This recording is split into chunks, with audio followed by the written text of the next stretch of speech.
Hi, this is Harley from Rumic World. I'm going to be making another set of Figma faces, molding them from resin like I did last time. We have a video on that. This time I'm going to do it a little bit differently. I'm going to explain that to you in a second. The first thing I want to do is show you which Figma that I'm going to be making faces for. This is Hotori Arashiyama.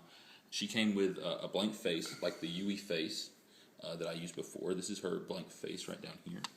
So this is what we're going to be taking the mold from. We're going to make duplicates of this, 9 duplicates.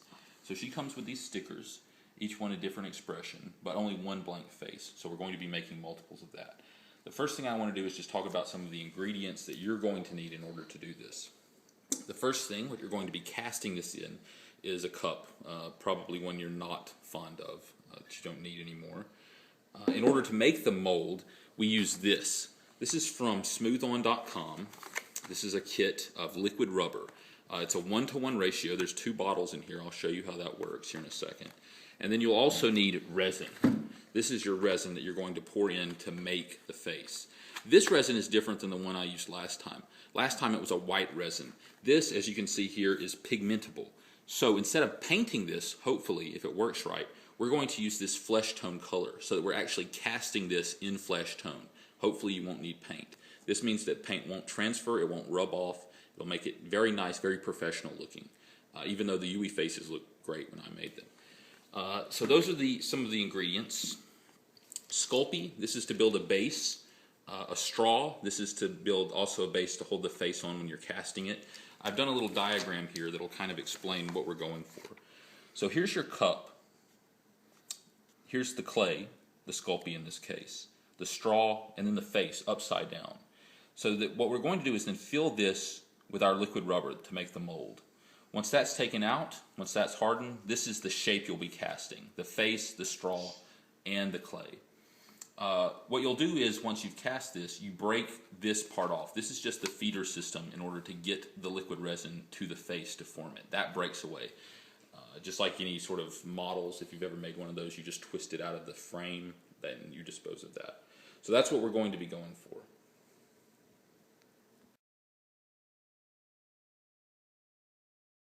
Now we've applied the clay to the straw. Again, you want this straw sealed. You don't want any of the resin to get inside the straw when you're casting it. And then I've attached the face upside down to it. That's simply because it's flat on the top part. It makes it easier to connect. You're going to have to apply a little bit of the modeling clay to the bottom of the straw, again, to seal the straw and to hold the face in place. See how it doesn't fall off? That's very important because you don't want it to fall off when you're pouring the liquid rubber onto the top. If it does, it's going to ruin the mold. It's going to be useless.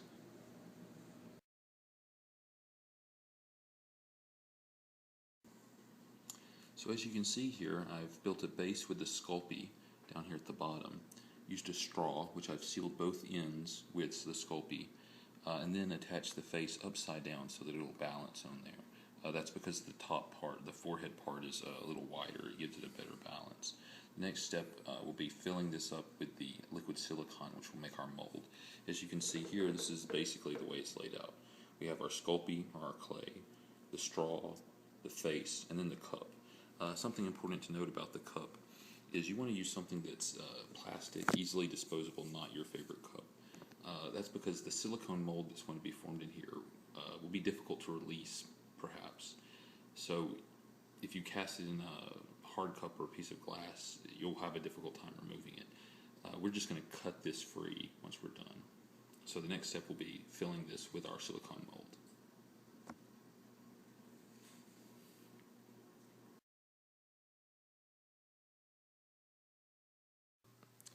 Alright, the first step in making our mold is to mix these 2 chemicals in equal parts, 1-to-1 ratio, which means however much of this A chemical you put in, you put the same amount of B chemical. You mix these, stir them up, and then pour them in. It takes 30 minutes for this to begin to set, so you have some time to work with. Then once it starts to set, it takes 6 hours to completely set. So the first thing I'm going to do is just eyeballing the glass here. I think 500 milliliters or so will probably work. So I'm going to go ahead and put 250 of this pink liquid in, filling it. I'm probably making a little bit more than I need, but it's better to have too much than not enough. So let's trying not to make a mess. Okay, there we go with that. Set this back here. And then the same amount, that's a little over 250 milliliters of the Omo B. So again, we're trying to get it up to 500. And again, you just add as much as you need, but you just want to make sure that they're equally mixed. That you have as much of the blue liquid as you do of the pink liquid. And this is going to make your silicone mold. There we go. So now I need to stir these as this starts to set. So we stir these up. The color's going to change to sort of a purplish hue. So we really want to make sure that these are well mixed. And I can already tell I've made a lot, but that's okay.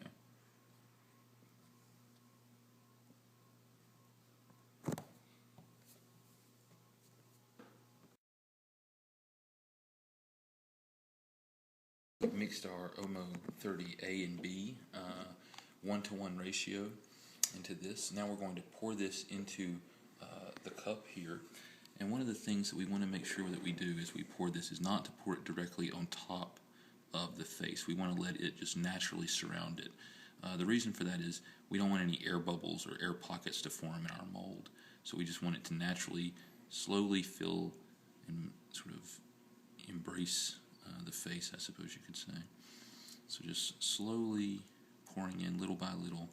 You'll notice a few air bubbles. Those will naturally rise out. But what we want to avoid is getting it trapped. If you can look behind here, at the back of the face where it joins, where it has these kind of holes in it. You can see that. So that's what we want to just let it in its own sort of slow time. Cover that out. And we've almost got it all covered. There it goes. Now we just want to top it off here. Use up the rest of our liquid silicone. And so basically we're going to turn this upside down then once this dries. And this takes 6 hours to set, so we're just going to leave it overnight. Just finish pouring this out. And again, those bubbles will just naturally sort of rise and settle out.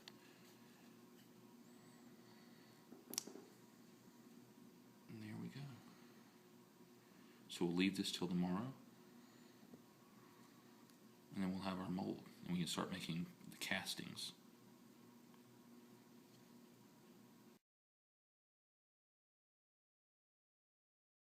Okay, so we've allowed our mold to sit overnight. I've cut this away.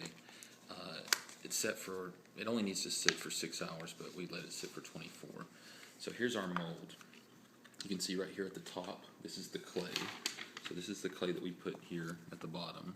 The straw will be underneath that, and then the face upside down.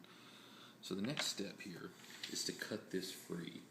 And the way that you want to cut this is in a zigzag pattern so that it can fit back together in a coherent way and kind of hold itself and make itself stable. This is a mat knife. So what we're going to do very carefully, this thing's like a scalpel, so it's very sharp. It's just to start to cut away here and cut back and forth, make sort of an S shape. Very careful not to cut what's inside, and also not to cut all the way down, because it'll keep it more stable. So I'm going to just check and see if that's stable enough.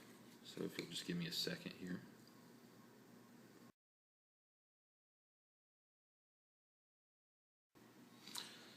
As you can see, we've cut the mold apart. You don't want to cut it all the way down. We freed the face, and it's perfectly fine, no damage whatsoever to it. Remove the clay, remove the straw. All this can be discarded now. We're done with that. Here's the hole. So the straw forms the spigot that will lead down to the face part of the mold deep down in here. Would probably going to use some rubber bands or hair ties to make sure that this stays together. Even without those, it would be fine. After a few dozen casts, this would probably start to lose some shape. The later faces probably won't be of the same standard as the earliest ones. That's just something that happens with the deformation of the mold. So the next part we're going to do is mix up our resins. These two, equal parts. So however much of this, you add this. And into the B part, you also add 1% of your color tint. This is flesh tone. This is not what we did last time. Last time we just painted it. We had white resin that we painted. This is going to be different. So this is the first time that I'm using this. So we'll see how the color turns out. This is a flesh tone color that we're going to add to our resin. Then we'll cast that.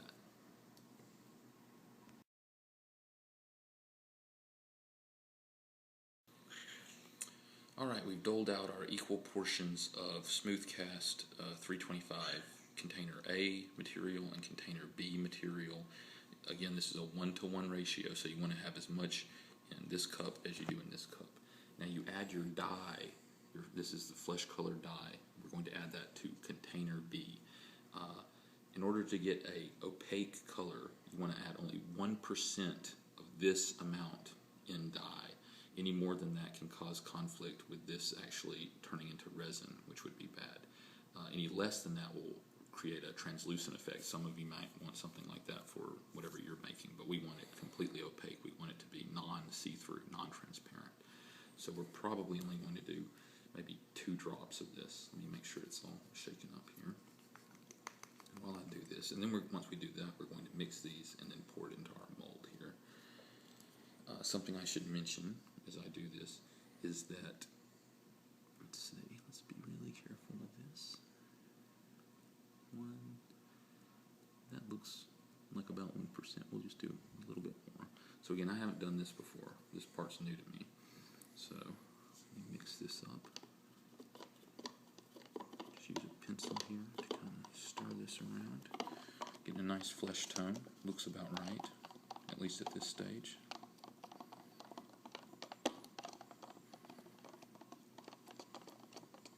So again, this is our B material.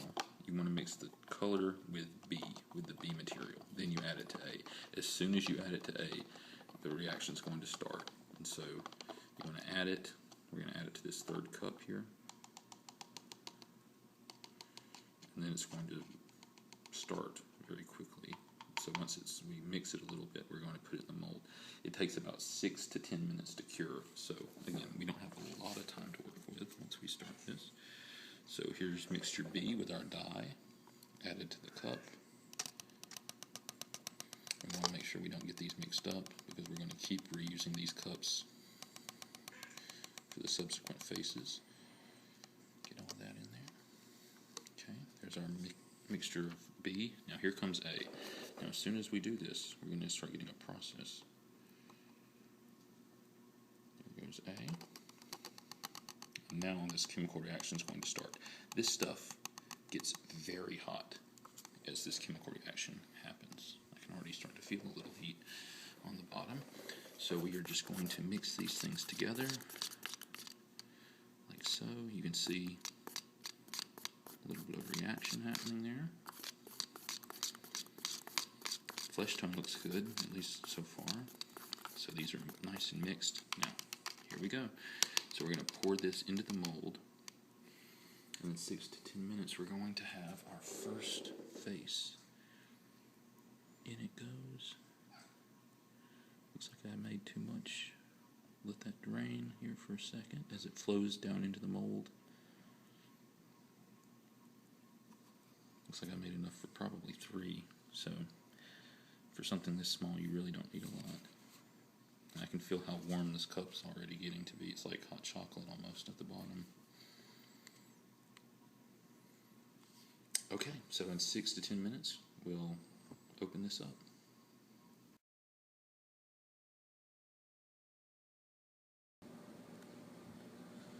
Alright, I finished casting my faces. As you can see here, this is how they turned out.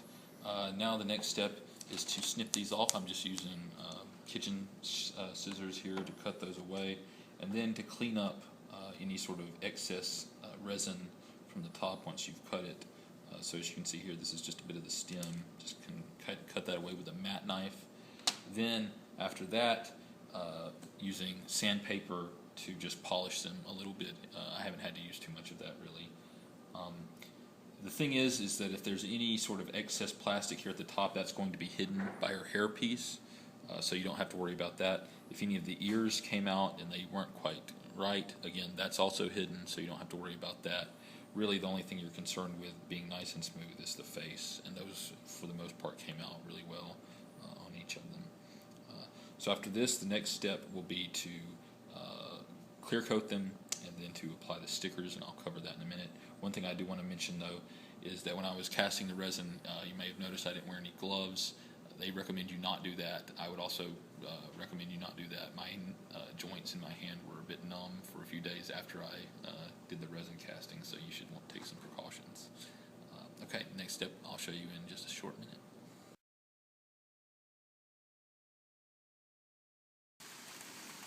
Okay, now we're ready to clear coat these. This will help these decals, the water slide decals, adhere to the faces when we're ready to attach those. This will just give them sort of a nice surface to cling to. We'll start with a gloss coat. This will make these faces look very shiny. Don't worry, that will go away. After we place the stickers on, we'll then do a dull coat. This will make it matte. This will make it look like a traditional Figma face, and this will also act as a sealer to make sure that decal doesn't accidentally scrape off when you're storing them in their little Figma bag. So I have a few different faces, as you can see. Most of these, if there are flaws, this is one that I took out. This was the first one I made. I said that it took about 10 minutes for the resin to sit. I would really recommend you leave it in longer, maybe up to 30, 40 minutes, maybe even an hour if you have time. So that was just to show you.